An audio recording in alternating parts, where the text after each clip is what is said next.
ఈ వంకాయ ఉల్లికారం చూపించమని కూడా చాలా రోజుల నుంచి అడుగుతున్నారు. అసలు ఈ వంకాయలతో ఏమి చేసినా హిట్టే.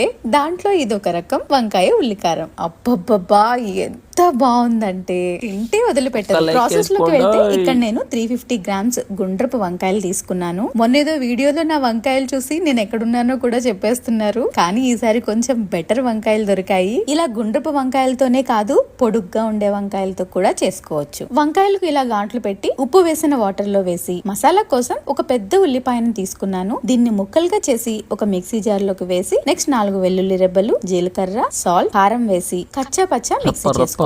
ఇప్పుడు ఈ ఆనియన్ పేస్ట్ ని వంకాయల్లో కూర్చుకుని ఒక కడాయిలో ఆయిల్ వేసి ఆయిల్ వేడెక్కాక ఎండుమిర్చి, జీలకర్ర, కరివేపాకు వేసి నెక్స్ట్ ఈ వంకాయలను కూడా వేసి ఒకసారి మిక్స్ చేసి మూత పెట్టుకుని వంకాయలను మగ్గించుకోవాలి. వంకాయలు సగం మగ్గాక మిగిలిన ఆనియన్ పేస్ట్ ని కూడా వేసి మిక్స్ చేసి వంకాయలు కంప్లీట్ గా కుక్ అయ్యేంత వరకు ఫ్లేమ్ ని మీడియం టు సిమ్ లో ఉంచి కుక్ చేసుకోవాలి. లాస్ట్ లో కొత్తిమీర వేసి దించేసుకోవడమే. చూస్తుంటేనే చాలా టెంప్టింగ్ గా ఉంది కదా. మరి మీరెప్పుడు చేయబోతున్నారు?